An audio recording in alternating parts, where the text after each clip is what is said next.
This channel does not promote any violent, harmful, or illegal activities. All content provided by this channel is meant for educational purpose only. তুমি হচ্ছে আমি আরেকটা কথা বলবো মানুষ, তুমি দেখেছো যে আমাদের অলরেডি 3 জন কাশ্মীরে মারা গেছে এবং তাছাড়াও আর্মির পরিবারে তেহট্টে মারা গিয়েছেন। ধন্টু তার স্ত্রীর সাথে আমার একটি কথা হয়েছে। কাশ্মীরে যারা মারা গেছেন ওই বিচার অধিকারী বাবা মায়ের সাথে আমার কথা হয়েছে, তারা যথেষ্ট বয়স্কা এবং আমাদেরও একটা কর্তব্য আছে, সেন্ট্রাল গভর্নমেন্ট নিশ্চয়ই টাকা দেবে, কারণ এটার জন্য ওদের দিতে হয়। আর 13 টাকা মারা গেলে তাকে অনেক সাহায্যই করতে হয়।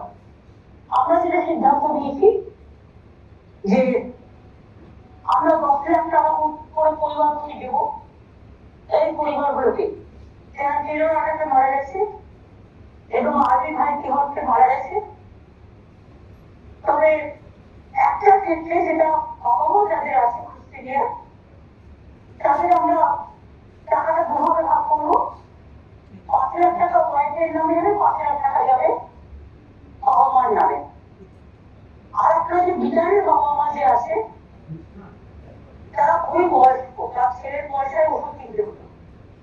আমি বিটারের বাবার নামে একটা ছাত্রছাত্রী কার্ড আটকে করে দিতে বলেছি লোকাল কাউন্সিলরকে, এবং আমরা যেটা আইএনসিএ থেকে আমরা অনেক লোককে যারা খুব ডিস্ট্রেসের মধ্যে থাকেন তাদের আমি একটা সাহায্য করি, পেনশন করি।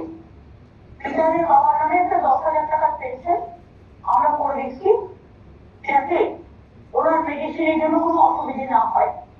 প্লাস 5 লাখ টাকা ছাত্রছাত্রীর কার্ড দিচ্ছি এবং বাবা মার নামে 5 লক্ষ টাকাও আমরা দেবো। পরিবার প্রতি 10 লক্ষ টাকা করে আমরা দেবো রাজ্য সরকার থেকে। এই যে 5টি পরিবার আছে, 5টি পরিবারকে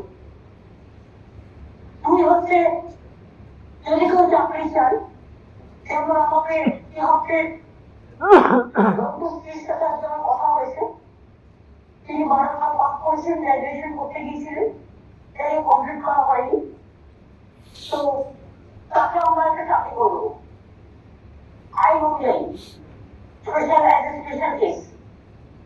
এবং তার বাচ্চা দুটো আর্মি স্কুলে পড়তো, ওরা এখানেই থাকবে।